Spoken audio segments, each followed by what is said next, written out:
제가 헐헐님 책을 봤는데요. 이 책이에요. 그럼에도 나는 아파트를 사기로 했다. 근데 이 표지에서 제가 네. 진짜 좀 놀랐어요. 네. 여기에 비닐하우스 15년살이에서 30억 경제적 자유를 네. 이루셨다고 쓰여 있어서 15년 동안 네. 비닐하우스에서 살았던 건가요? 네, 그렇죠. 그러니까 좀 눈길을 끌 법한 그런 네. 그 표제죠.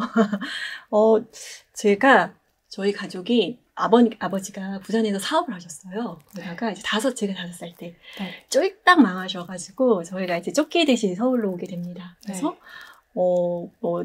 반지하 말고 완전 지하 방에서 살았고, 그러다가 초등학교 바로 앞에 구멍가게를 했었고, 그 이후로 이제 비닐하우스로 제가 초등학교 때 건너가서 결혼할 때까지 살았으니까 15년 살았네요, 정확히. 그러면은 비닐하우스에서 비닐하우스로 전전하고 그렇게 되신 거예요? 그 비닐하우스에서 그 위치에서 계속 살았는데 그 집은 계속 헐렸다 다시 지어졌다 헐리고 지어지고 이런 과정을 반복했죠. 왜냐하면 모허가 비닐하우스였으니까요. 네, 그랬습니다.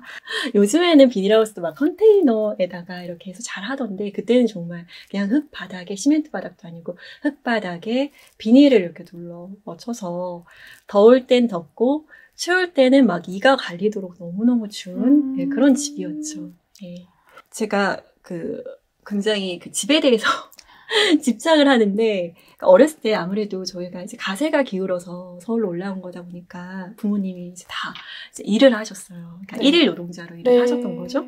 그래서 저는 유치원을 그때 못 다녔어요. 5, 6, 7, 8, 7살까지 3년의 공백이 서울에서 있는데 5살부터 혼자 지냈어요. 그래서 기억이 나는 게 제가 6살 때부터 라면을 혼자 끓여 먹었던 게 요즘으로 치면은 정말 상상도 할 수 없는. 저희 딸은 밥 저도 혼자 잘 떠먹지도 못하거든요. 네, 그래서 라면을 끓여 먹고, 그리고 이제 먹을 게 없으니까 엄마가 이제 일하러 새벽에 나가실 때 저한테 100원을 쥐어주세요. 그러면 그 100원을 엄마 이제 출근하자마자 저희 이제 슈퍼로 가가지고 100원짜리, 50원짜리 깐돌이랑 안 나시죠? 50원짜리, 그런 세대는 아니시잖아요, 여성 PD님이. 50원짜리 깐돌이, 50원짜리 새우깡, 이런 거 사가지고 아침에 이렇게 먹고, 그 다음에 이제 다들 늦게 들어오시니까 저녁이 되면은, 너무 배고프잖아요. 그래서 막 이제 혼자서 호떡을 해 먹다가, 된 화상 자국이 아직도 남아있어요. 세상에. 그래서 이제 그 지하방이었는데, 누수 때문에 정전이 됐어요. 겨울이었는데, 그 연탄도 꺼졌죠. 불도 꺼졌죠. 언니 오빠 안 들어오죠. 엄마 아빠 안 들어오죠. 그래서 혼자 지하방에서 이렇게 쭈그려 앉아 있었던 그 장면이 아직도 좀 서운하게 기억이 좀 남아 있어요. 그래서 좀 외롭게 지냈었죠. 막 산만 타면서 지냈던 것 같아요. 산에서 뛰어놀고 막 그렇게 지냈던 것 같아요. 네. 그래서 가난이라는 게 굉장히 무서웠다고 느껴져요. 아직도. 네, 그래서 이렇게 뭔가 집이라는 거의 소중함, 보금자리라는 것의 소중함에 대해서 절절히 느끼고 있는 그런 상태입니다. 그러셨군요. 네. 그래서 첫 집 마련은 혹시 어떻게 하셨나요? 첫 집 마련이요. 첫 집. 내가 집을 마련해야겠다라는 생각이 간절했던 이유가, 일단은 다른 분들도 그렇겠지만 좀 가족이었어요. 네. 제가 그렇게 자랐는데, 그러니까 저와 비슷한 남편을 만났죠. 네, 수저 남편을 만나서 결혼을 했고, 아이를 굉장히 힘들게 가졌어요. 그래서 결혼 8년 만에 아이를 낳았는데, 그러니까 시험관 시술로 낳았어요. 그래서 어렵게 낳은 이 귀한 아이를 딱 보는데, 내가 경험했던 그런 무서운 가난을 겪게 하고 싶지 않은 거예요. 어떤 가족에 대한 어떤 이런 걸로 집을 마련하고 싶다, 이런 생각을 하게 됐죠. 그러셨군요. 그래서 첫 집 마련을 이제 하시고, 네, 되게 감회가 너무 새로우셨을 것 같아요. 누구든 그럴 것 같아요. 누구든 주택이 없던 상태에서 내 집을 마련하게 되면 감회가 새롭죠. 벅찬 마음이 있죠. 근데 저한테는 그게 굉장히 더 큰 의미로 다가왔던 게, 굉장히 노력하고 애써서 만들어낸 집이었어요. 그래서 누군가는 이제 자기가 가지고 있는 종잣돈에서 이제 좀 부드럽게, 누구든 어렵죠. 내 집 마련은 어려운데, 저 같은 경우는 마이너스에서 시작을 해서 이걸 쌓아서 가는 과정이 너무나 힘들었기 때문에 첫 집을 마련하고 입주를 하는데 그저 막 눈물이 너무 많이 나는 거예요. 첫날에는 침대도 없었는데 이제 이불에 누워서 하면서 어깨를 들썩이면서 울었던 기억이 나네요. 네, 감회가 새로웠어요. 그래서 이제 가난이 되게 두려우셨고 지금도 네. 두렵다고 말씀하셨는데 네. 그 마인드가 좀 바뀌게 된 계기가 있으신가요? 내 마인드, 내 생각이 바뀌게 된 계기가 뭐지? 하고 이제 거슬러서 올라가다 보니까 어저께 제가 이걸 발견했어요. 그러니까 2011년 9월에 네이버 가계부를 쓴 기록이 아직도 제 계정으로 남아있더라고요. 깜짝 놀라서 너무 재밌어서 이렇게 막 봤는데, 뭐가 있냐면은, 커피, 맥도날드 1,000원? 이런 거, 그 다음에, 삼각김밥, 600원, 500원, 막 이런 기록들이 막 남아있는데, 일일이 다 기록을 했더라고요. 왜 내가 가계부를 서치하고 또 거슬러 올라가 보니까, 10년 전에, 네. 2011년에 어떤 게 유행했냐면, 10in10이라고 10년 안에 10억 만들기. 라는 게 유행을 했어요. 네. 그러니까 지금으로 따지면 10억이라는 돈이, 그러니까 서울의 아파트의 평균 가격이 12억에 근접하고 있거든요. 네. 12억에.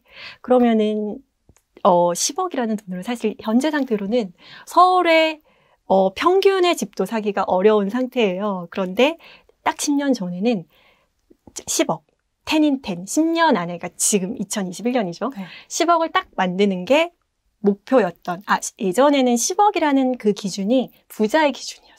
네. 근데 지금은 아무래도 부자의 기준이 많은 분들이 30억, 50억, 혹은 100억까지 생각하시는 분들도 있을 정도로 그만큼 10년 전과 현재의 상태에서 부를 대하는 기준이 잣대가 좀 달라졌죠, 많이. 네. 네, 그래서, 제가 2011년에 그 10in10이라는 그 카페에서, 부자되기, 이런 네. 카페에서, 생애 최초로 내 돈을 주고 강의라는 거를 듣게 됐어요. 네. 그때 당시로 한 10만 원 정도였던 것 같은데, 비쌌어요. 지금 기준으로 한 20만 원 이상 될 거니까. 네. 꽤 비쌌던 특강이었는데, 제가 자기소개를 하는 시간이 있었어요. 깜짝 놀랐어요. 저는 이런 사람입니다. 이런 사람이라고 하는데, 제가 평생에 만나보지도 못하고, 또 옆에서 지켜보지도 못했던 분들이 있는 거예요. 예를 들면은 예술가, 그리고 한의사 선생님도 있었던 걸로 기억하고, 그 다음에 굉장히 사회적으로 지위도 있으시고, 네. 굉장히 열정적으로 살아가시는 분들이 자기소개를 하는데, 여러 가지 많은 것들이 기억이 나는데, 어떤 한의사 선생님이 그때 당시로, 저는 월 3,000을 버는데, 그러니까 저는, 들어보지도 못했어요. 왜냐하면은, 제 주변에는 어떤 사람이 있었냐면, 네. 다, 돈 없어. 힘들어. 이렇게 말하고, 그리고 상사 욕하고, 그 다음에, 점심에 먹을 메뉴가 뭐인지가 가장 큰 관심인, 저부터가 그랬고, 네. 그런 사람들이 내 주변에 있었던 거죠. 네. 그러니까 10년 전에 제 모습이 딱 그랬던 거예요. 저 역시 그랬던 사람이었어요. 그런데, 새로운 곳에 가봤더니 전혀 다른 세계에서 살고 있는 어나더 레벨의 분들이 있으신 거예요. 네. 그래서 너무나 충격을 받고, 내가 너무나 내 세계에 갇혀 살았구나라는 생각을 했어요. 전혀 새로운 경험을 한 거죠. 그래서 2011년, 그때부터 시작해서 돈 공부를 또 시작을 한 거죠. 네. 예, 딱 10년이네요. 예, 굉장히 의미 있는 그 10년 전의 시작이었고, 네. 그래서 돈 공부 시작하면서 여러 가지 강의들을 들었어요. 네. 제 인생을 바꾼 3만 원짜리 강의가 있었는데, 부동산 강의였어요. 네. 그 10년 전에는 지금은 부동산 아카데미가 굉장히 많고, 또 이렇게 유튜브나 여러 매체들을 통해서 공부를 하시려면 이제 얻을 수 있는 정보들이 굉장히 많아요. 근데 그때 당시만 하더라도 부동산 강의가 정말 없었어요. 있다 하더라도 경매 강의 이런 네. 것들이었고, 그래서 이제 어렵게 찾아서 강의들을 들으면서 이제 부동산 공부를 시작하게 된 거죠. 네. 그러셨군요. 네. 그래서 이제 10년 전의 저의 모습과 네. 지금의 저의 모습이 많이 차이 나는 것 같아요. 그러니까 그때는 그런 거죠. 어느 날 딱 내가 내 세계에 살았었는데 없던 거울이라는 거를 보게 된 거죠. 네. 나를 돌아보게 된 거예요. 네. 현실을 자각하게 되고 갑자기 거기에 동굴 속에 있었는데 조명이 확 켜지면서 뭔가 뒤통수를 맞은 듯한 그런 느낌이 들었던 거죠. 네. 그래서 10년 전에 제가 그렇게 생각해서 바꿔야겠다. 가난을 벗어나야겠다. 이런 계기를 통해서 이제 공부를 시작했어요. 그래서 가계부를 쓰고 절약하는 것부터 시작했죠. 네. 네. 그러면은 이제 회사를 다니시면서 같이 부동산 공부까지 하신 거죠? 네, 그랬죠. 게다가 네. 육아까지 같이 하신 거죠? 네, 같이 했죠. 그렇게 사실 현대인들, 저도 그렇고 공부할 시간이 좀 부족하다고 느껴지는데 그렇죠. 시간 관리나 이렇게 자투리 시간을 어떻게 공부하셨는지 궁금해요. 일단은 제가 처음 시작할 때는 그 가난에서 벗어나야겠다라는 동기가 너무 강했어요. 동기가 강했고 그래서 네. 돈과 시간과 체력을 전부 좀 갈아 넣었어요. 그래서 이제 첫 번째 생각을 바꿨잖아요, 제가. 네. 생각을 바꾸니까 행동이 당연히 바뀌고 새벽 4시에 번쩍번쩍 눈이 떠지는 거예요. 저는 지금 4시에 못 일어나요. 체력이 안 좋아서 막 겨우겨우 이제 6시 반, 막 7시 이렇게 아기를 학교 보내야 되니까 이렇게 일어나는데 4시에 막 번쩍번쩍 눈이 떠지더라고요. 와. 회사 가기 전에. 그래서 막 부동산 공부를 하고 이제 그랬죠. 그러니까 성각을 바꾸니까 행동이 바뀌고 그렇다고 하잖아요. 행동이 바뀌니까 좀 운명이 바뀌는 그런 길을 걸었던 것 같고요. 이게 3종 세트예요. 3종 세트. 생각과 행동과 운명이 따로 놀지 않더라고요. 네, 그래서 이보다 더 열심히 할 수 있을까? 지금 돌아보건대 라는 그런 생각이 들더라고요. 그래서 그게 있잖아요. 1500m 달리기 혹시 해보셨나요? 학교 다니실 때? 그러니까 200m 트랙이라면 한 7바퀴 반 정도 도는 건데 제가 이제 달리기 되게 잘했어요. 왜냐하면 어렸을 때 몸으로 놀았잖아요. 유치원 못 다니고 그러니까 산을 타고 막 그래서 체력이 굉장히 좋은데 그래서 달리기 워낙 잘하니까 뭐 이제 대표로 뽑혀서 막 1500m 달리고 그래도 대표로 뽑혔으니까 얼마나 열심히 달리겠어요. 그래서 이제 뭔가 내가 잘할 수 있는 게 없는데 나를 이걸 시켜줬으니까 나 이거 진짜 잘해야겠다라는 어떤 쓸데없는 그런 게 있어서 고집이 있어서 진짜 열심히 뛰었어요. 근데 1500m 달리기 하다 보면은 마지막 한 바퀴 남겨놓으면은 혹시 그런 느낌 아세요? 막 입에서 신침이 막 줄줄줄 나오거든요. 막 달리다 보면은 너무 신발 벗어가지고 신침이 막 흘러내리는데 그렇게 마지막 신침이 흘러내리는 정도로 했어요. 왜냐하면 아이 있죠. 회사 다니죠. 그 다음에, 부동산 공부를 같이 해야 되죠. 임장 다녀야 되죠. 이랬던 것 같아요. 그래서 우리 신 박사님도 항상 말씀하시고 그러지만, 임계점. 임계점을 넘는 순간이었던 것 같아요. 예, 그래서 그때 막 달려났던 게 그 가속이 아직도 멈춰지지 않고 뭔가 지금은 약간 부드럽게 이어가고 있어요. 약간 무빙워크를 탔다고. 부의 추월 차선까지는 아니어도 무빙워크 위에서 걷고 있다고 해야 되나요? 그래서 뭔가 좀 조금만 움직이고 노력을 해도 기본은 해주는 것 같아요. 네, 그런 느낌을 받고 있어요. 그래서 처음만 당겨놓으면 여러분, 당겨놓으면 좀 뭔가 좀 편안한 베이스가 깔린 인생에 있어서 뭔가 든든한 베이스, 나를 지지해주는 지지단이 깔리는 그런 느낌을 좀 받았어요. 그래서 그렇게 하다 보니까 뭔가 부동산에 큰 흐름이 보이고 또 운이 기하급수적으로 좀 좋아졌어요. 운이 좋았어요. 많은 분들이 그렇게 말씀하시잖아요. 성공한 분들이. 저는 뭐 성공을 했다라고 하기, 제 기준에서는 너무 만족스러워요. 근데 제가 수백억 부자는 아니지만, 성공하신 분들은 운이 좋았다라고 하잖아요. 정말 그런 것 같아요. 네, 운이 점점 좋아지고 있는 그런 기분. 제가 여기 출연한 것도 너무 운이 좋았던 것 같아요. 근데 그 운을 맞이하기 위해 되게 긍정적인 느낌이 너무 좋은 것 같아요. 네, 그래서 성공한 사람들 보면은요, 성공한 분들은 항상 긍정적인 기운과 아우라가 이렇게 넘쳐나요. 후광이라고 하죠. 그런 게 항상 있어요. 네, 그런 거. 그래서 제가 처음에 10년 전에 저를 비롯해서 제 주위에 저와 비슷한 사람만 있었잖아요. 근데 지금은 돌아서 보건대 제가 항상 느끼는 게, 와, 대단하다. 이 사람 대단하다. 이 친구 대단하다. 어쩜 이렇게 멋있지? 라고 생각하는데, 주변에 다 이렇게 멋있는 사람밖에 없는 거예요. 그래서 생각해보니까 내가 그들과 어울릴 만한 사람이 됐구나 이런 생각이 드니까 내가 많이 성장했다 라는 생각이 들더라고요. 그럴 때 네. 내가 성장했다고 느낄 수 있겠군요. 네, 물론 내 주변에 있는 사람들이 나의 전체 모습은 아닐 수 있겠지만, 네. 그런 말도 있잖아요. 내 주변에 사람들의 합이 또 네. 나다라는 말이 있잖아요. 네. 반드시 일치하진 않지만, 어느 정도는, 그러니까 내가 지금 정체되어 있고 힘들다라고 생각되면, 나와 내 자신, 그러니까 나와 주변 환경을 좀 바꿔볼 필요가 있는 것 같아요. 네. 책에서 이제 내가 일할 때랑 그리고 집이 일할 때랑 되게 많은 차이가 있다고 말씀을 주셨어요. 그게 궁금해요. 맞습니다. 소득에는 여러 가지 종류가 있는데, 네. 근로소득과 그다음에 자본소득, 네. 사업소득, 이렇게 좀 크게 나눠볼 수가 있어요. 그래서 대부분의 분들은 이제 우리 시스템, 물줄기가 파이프라인이 하나잖아요. 근로소득.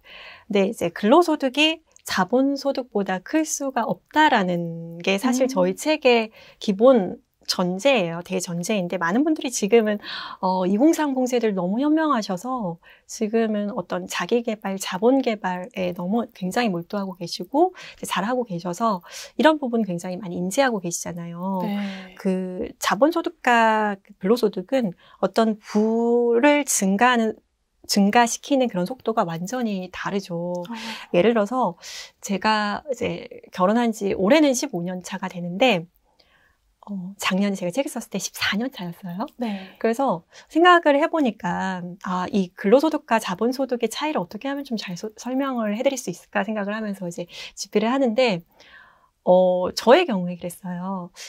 결혼한 해부터 한 7년까지 저희가 이제 맞벌이를 하고 했는데 이제 저희가 자본이 전혀 없는 상태에서 결혼을 해서 둘 다 흑수저잖아요. 자본이 없는 상태에서 결혼해서 마이너스 통장 3천만 원으로 면목동에 단칸방, 그러니까 쪽방 하나와 이제 방이 있는 그런 다가구 주택에서 이제 시작을 했어요. 서울의 외곽에서 시작을 했는데 전세금이 3천만 원이었어요. 근데 그게 전액 마이너스 통장이었던 거죠. 네. 자본이 없었어요. 네. 네, 그렇게 시작을 했는데 저희가 6천만 원 모았더라고요. 7년 동안. 그러니까 조금 벌고 많이 썼던 거예요. 그래서 7년 동안 6천만 원을 모았더니, 그러니까 부채를 빼고 나니까 순자산이 3천만 원이었죠. 네. 그리고 나서 그 이후에 이제 8년 차부터 14년 차까지 제 계산을 돌아보고 계산을 해보니까 순자산이 한 30억 이상 되더라고요. 네. 그래서 어떻게 보면은 지금 14년이라는 그 시간을 놓고 봤을 때 전반, 정갑, 후반전, 7년, 7년 이렇게 구분을 할 수가 있는데 이 변곡점이 되는 사건이 있었어요. 그게 바로 내 집을 마련했다라는 거죠. 내 집 마련을. 그게 첫 집이었던 거예요? 첫 집이었어요. 그러니까 집을 마련하고 그 집이 같이 일하기 시작하면서 자산이 이제 늘어나기 시작한 거죠. 네. 네. 그 첫 집은 혹시 어디 위치를 알 수 있을까요? 첫 집은 제가 첫 집을 마련한 게 2011년 당첨되고, 그러니까 공부를 시작한 그 해에 당첨이 되고 입주가 2012년, 13년 초 정도였어요. 그래서 1년 정도 만에 공부를 해서 이제 마련을 한 건데 강남이었어요. 돈이 하나도 없었는데 네네. 강남으로 간 거였거든요. 네. 근데 물론 지금 상황과는 굉장히 다른 상태입니다. 왜냐하면 그때는 아무도 집을 사지 않을 때이기 때문에 제가 이렇게 말씀드리면 현재 상태에서 맞지 않는 전혀 다른 세상의 얘기다라고 말씀하실 수 있는데요. 물론 그렇긴 해요. 그렇지만 누군가는 저희 이야기를 통해서 저희 스토리를 통해서 네. 어떤 다음번에 하락장이 오고 아무도 집을 사지 않을 때가 올 수도 있는데 반드시 내가 공부를 해놓고 준비해놨다가 나도 좋은 지역에 집을 마련해야겠다라는 생각을 가지시는 분이 있으신 반면에 네. 말도 안 된다 지금은 전혀 도움이 되지 않는 이야기 하지 말아라라고 이제 터부시하는 분들도 있으세요. 그거는 본인이 이제 받아들이시기 나름이겠죠. 네. 그래서 어떤 생각을 하시냐는 본인의 자유이시지만 그것을 받아들여서 내가 좀 내 인생에 도움이 되는 것으로 플러스 쪽으로 가져가느냐 아니면 마이너스 쪽으로 가져가느냐 선택의 문제인 것 같습니다. 네. 근데 저는 그렇게 마련을 했지만 지금 상태에서도 적은 종잣돈으로 내 집을 마련할 수 있는 방법들은 분명히 있어요. 네, 그래서 그 방법들을 익히고 실천을 하신다면 자본을 이용해서 부자가 되는 길은 반드시 열려 있거든요. 네. 포기하지 않으셨으면 좋겠습니다. 네. 네. 나 역시 부동산을 몰랐고 돈은 한 푼도 없었다. 그럼에도 나는 아파트를 사기로 했다. 그리고 모든 일이 시작되었다. 단언컨대 내 인생은 내 집을 마련하고부터 성공의 물꼬를 텄다. 젊은 분들이 종잣돈이 적잖아요. 네. 그래서 내 집 마련하시기 굉장히 어려운 현실인데 일단은 내가 있는 지금의 조건으로 어쨌든 내 집 마련을 하셨으면 좋겠습니다. 저 역시 이제 돈이 한 푼도 없는 상태에서 집을 마련하고 그리고 이 시장에 발을 담그고 나서부터 이제 더욱더 깊이 공부하게 되고 점점 더 긍정적이고 또 좋은 환경에서 또 좋은 에너지가 나오더라고요. 그래서 이런 어떤 좋은 기운이 또 나를 또 좋은 곳으로 데려가고 좋은 일들이 일어나게 만들어주는 것 같아요. 그래서 집을 마련할까 말까를 고민하는 그런 에너지를 일단 집을 마련하시고 좀 좋은 곳에 더 생산적이고 나를 더 발전시킬 수 있는 곳에 그 에너지를 좀 쓰시면 어떨까 싶습니다. 네. 그리고 이제 집을 갖고 또 돈을 많이 이제 저축을 해서 가난이라는 것과 많이 멀어지고 지금은 사실 제가 볼 때는 부자시거든요. 아, 그런가요? 그렇게 되시고 나서 제일 좋은 점이 있으신가요? 일단 좋은 점은 에피소드가 있어요. 네. 아이를 낳았잖아요. 네. 저희 아이가 지금 8살인데 아이가 이제 학교를 가려고 이제 그때 당시에는 유치원이었네요. 유치원을 가려고 아침에 이제 졸린 눈을 비비고 일어나서 제가 이제 시리얼을 식탁 위에 이렇게 놓아줬어요. 그랬더니 눈을 비비고 내리다가 숟가락을 이렇게 건들면서 시리얼 그릇이 다 우유 있는 시리얼 그릇이 다 엎어졌어요. 엎어져서 네. 아이한테 이제 바지와 위에 옷에 다 젖어서 흘러내렸죠. 근데 우유 쏟아 보셨어요? 그거 미끌거리잖아요. 네. 근데 이제 보통의 경우에는 이제 보통 엄마들 어떻게 하죠? 화내죠. 그러잖아요. 네. 근데 순간 참 너무 우유가 너무 겨울이었는데 우유가 너무 차가우니까 이제 은유야 너무 차갑지 않았어? 괜찮아, 엄마가 닦아줄게. 잠깐 기다려. 놀랐어? 막 이렇게 얘기를 할 수 있더라고. 여유가 있는 거예요. 그래서 어떤 상황에서도 어떤 아이를 이해하고 네. 그리고 지원해줄 수 있는 어떤 그 마음의 여유 그리고 경제적인 여유가 생겼다라는 게 굉장히 좋은 것 같아요. 그래서 네. 아이한테 물질적인 풍요 그리고 더불어서 정신적인 안정감 그리고 나는 충분히 사랑받고 있다라는 그 충만감 네. 이런 것들을 주는 것이 굉장히 중요하다고 생각해요. 맞아요. 네, 일종의 부모가 아이한테 물려줄 수 있는 유산이거든요. 그래서 이렇게 생각했어요. 저는 정말로 네가 나한테 지금 와줬어. 모든 것이 충만하고 완벽한 상태에 네가 나한테 지금 와줘서 너무 고맙다. 왜냐하면 내가 8년 전에 내가 너무 힘들고 지치고 내 몸 하나 건강하는 게 너무 힘들었을 때 네가 나한테 왔으면 내가 너의 소중함을 이렇게 알았을까? 라는 생각이 들면서 딸아 정말 엄마는 가난을 겪었지만 엄마 열심히 노력해서 가난을 풍요로 돌려놨어.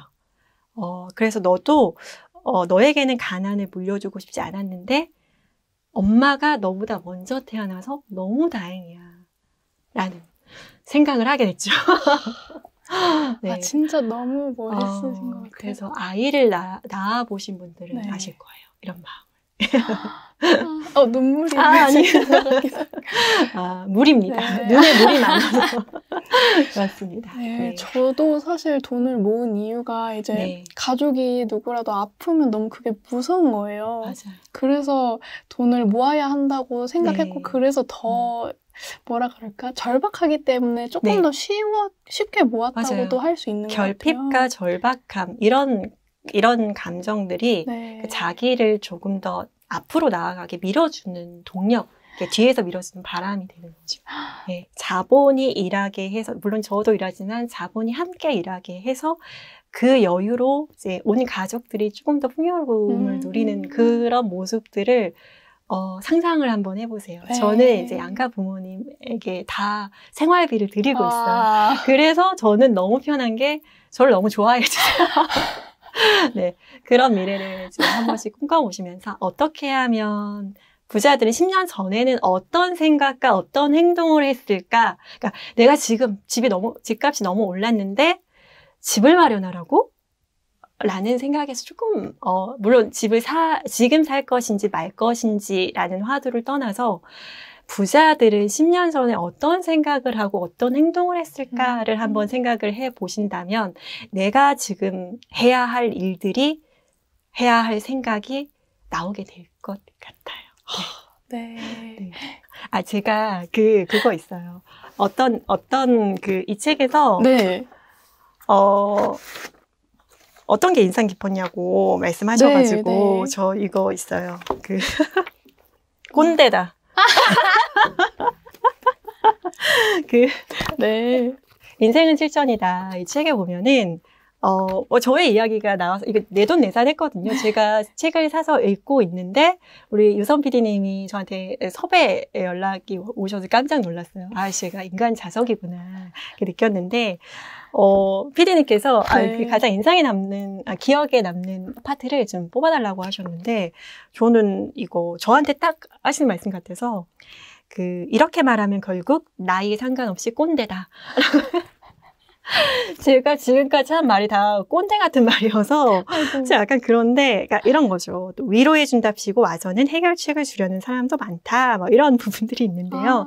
근데 그래서 젊은 분들한테 이런 말을 하기가 되게 조심스러운 상황인 것 같아요. 그래서 요즘에는 웬만하면 조용히 하고 있으려고 합니다. 근데 그렇잖아요. 뭔가 내가 너무 좋은데 내가 너무 좋아하는 사람한테, 아끼는 사람한테 뭔가 참 좋은데 할 말이 할 말이 없네요. 이런 거 있잖아요. 너무 좋은데 제가 꼰대 맞는 것 같아요. 근데 제가 드리는 말씀을 40대 꼰대 언니가 하는 말을 취할 건 취하고 버릴 건 버리셨으면 좋겠어요. 네. 네, 아닙니다. 너무 도움돼서 그냥 40대 언니로. 네. 꼰대 언니. 감사합니다. 네, 감사합니다.